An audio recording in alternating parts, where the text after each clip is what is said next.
So, ito na nga, para mabigyan ng lunas kung paano matagal lumabas ang ano ni Inday.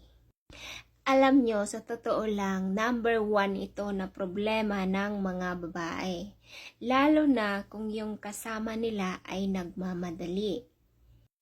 Alam nyo, sa totoo lang, maraming mga kababaihan ang nahihirapan na abutin ang roro o ang kaginhawahan. Para sa mga kalalakihan, oo, totoo yan. Kaya makinig ka ha.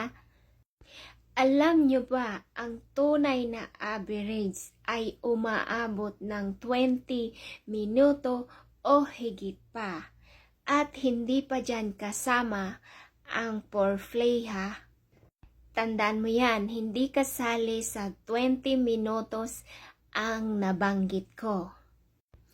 At kung isa ka sa naghahanap kung paano talaga mapabilis yung agad-agaran, yung ano ni Inday, yung mabilis yung tibok ng kanyang puso. Eto, makinig ka ha.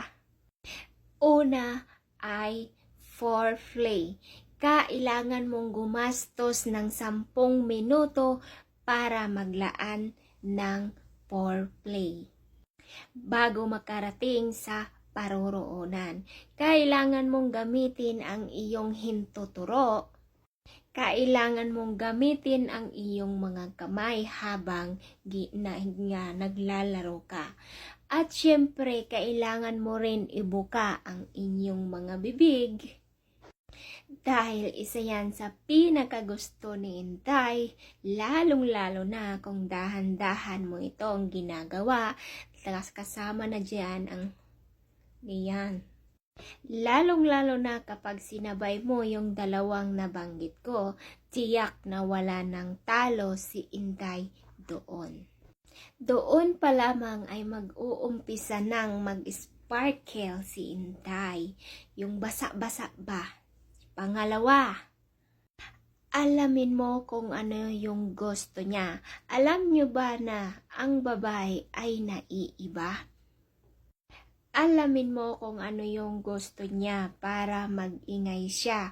Pwede ka naman kumilos pero dapat alamin mo kung ano talaga yung pinakagusto niya para mag-ingay siya. Huwag kang mahiyang tanungin siya lalo na kung matagal naman na kayo at meron na kayong junakis, o diba? Tulad ng ganito, babe, nagsasawa ka na ba sa posisyon mo? Gusto mo ikaw na naman ba yung magmaneho ng motor? Ganon. Hindi yung wala ka na lang alam. Kasi malay mo yung pinagagawa mo ay hindi niya na pala gusto yun eh. Tapos sige lang siya ng sige at dinididma niya lang nga kasi gusto niya na matapos niya na. Kaya ayan na, dodo nga, dapat alamin mo kung ano yung gusto niya. Malay mo, gusto niya palang magmaneho. O, diba masaya? Pangatlo, kamustahin ang kanyang wika na gusto niya sa sarili. Marami sa kababaihan na hindi sinasabi yung gusto niya sa kanyang sarili. Dahil maaaring awkward ito sa kanila or nahihiya sila or kung hindi man ay nare-reject sila. Kaya minsan hindi na lang nagsasabi yung mga kababaihan. Kaya naman dapat maging observant ka. Panoorin kung paano siya tumugon. Para makakuha ka ng positive na reaksyon. Kapag alam mo na hindi siya tumutugon, hindi siya nagre-react sa mga kinikilos mo, subukan mong gumawa o mag-eksperimento ng ibang bagay para mahuli mo yung tamang daan.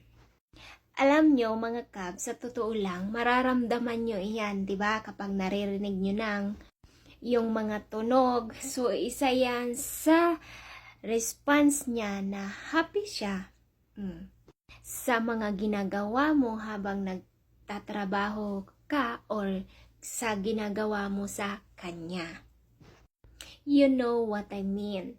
Hanapin mo ang G-spot. Ang paghahanap ng G-spot ay isang mahusay na paroroonan upang makarating siya ng mabilis.